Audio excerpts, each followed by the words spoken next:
Our next speaker is Sheila Herrling from the Millennium Challenge Corporation.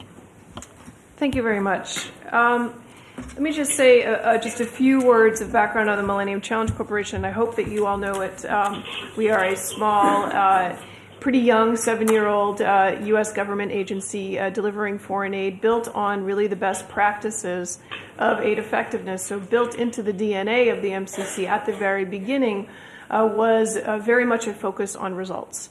And to help in that, delivering on the focus of results, a very focused objective. So the sort of ultimate objective that the MCC investments aim to achieve is increased growth.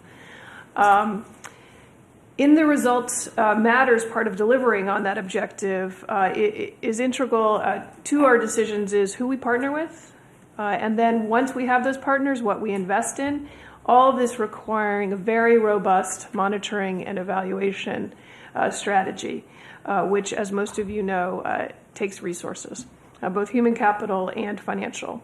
On top of those principles that were built into the MCC, the original management group also decided that transparency was going to be an additional layer on top of those principles, really at the heart of the MCC's business model.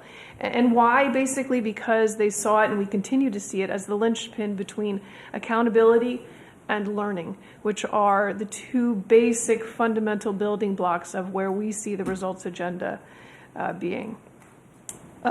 We were asked sort of at this panel to think about when we're talking about transparency and results and accountability, to try to answer the question of for whom at every step of the way. And Aleem touched on this and really focused on this shift to civil society in countries.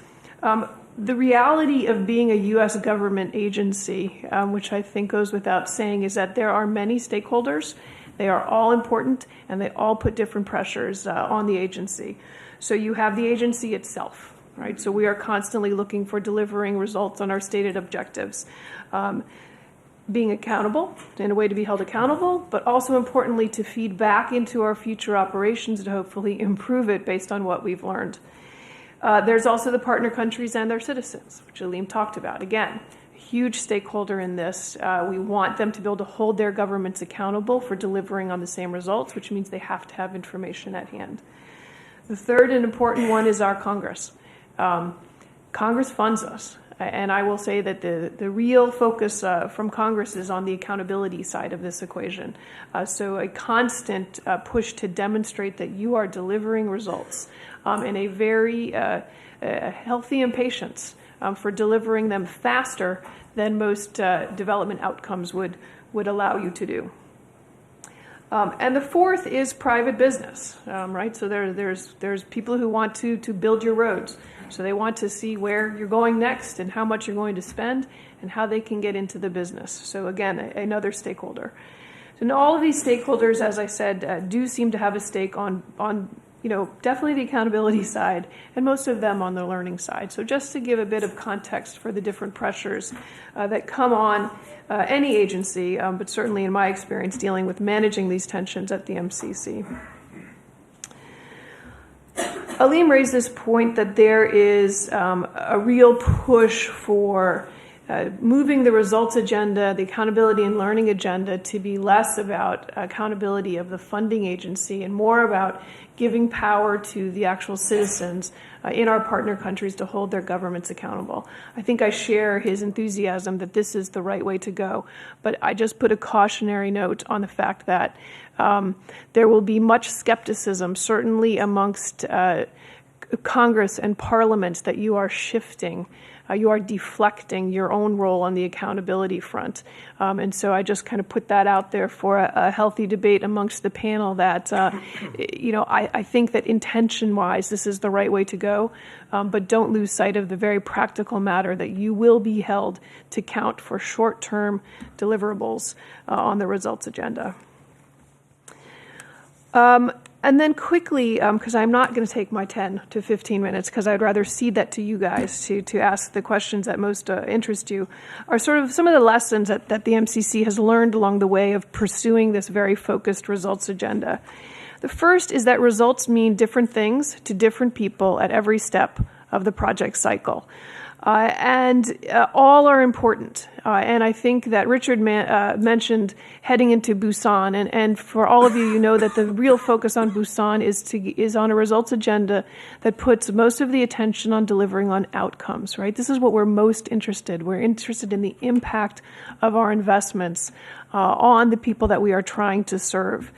And yet, a bit of making sure not to lose sight along the way of the very real pressures on short-term results, and also the importance of those short-term results. So disbursements do matter. They do tell you something about efficiency, policy reform. That does matter as well, these more qualitative stories you can tell about your impact. Ultimately, yes, the focus on outcomes, but not to lose sight along the way of the importance of some of these other short-term input-related outcomes. The second is, and Richard focused on this too, which is that to deliver good results in the long term, you have to have very good design in the short term.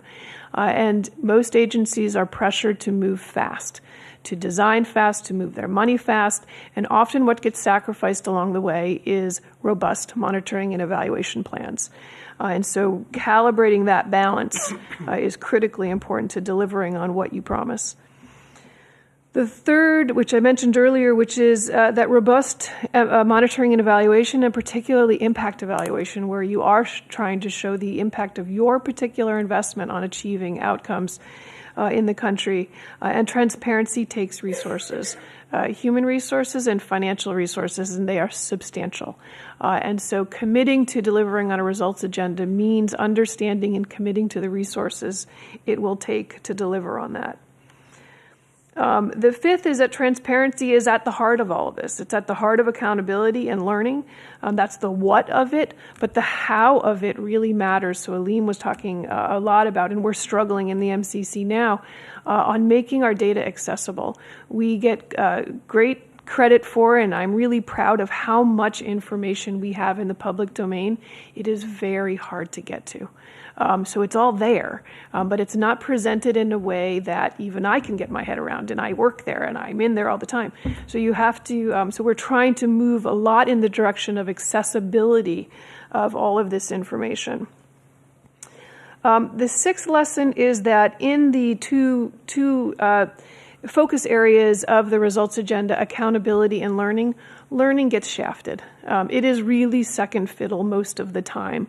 And I think that this is something that the MCC is trying to work on, this feedback loop that I know you'll be spending some more time on in other sessions of the day, is so important. Figuring out how you take what you've learned along the way, feed it back into new investments, is very difficult. Everybody talks about how important it is, but actually operationalizing it purposefully takes real commitment at the top, and it's tough. And the last one is just to say that the demand for results is insatiable and ever-changing. And so there was a time where the MCC was criticized for not having disbursement information and then moving really slowly on disbursements.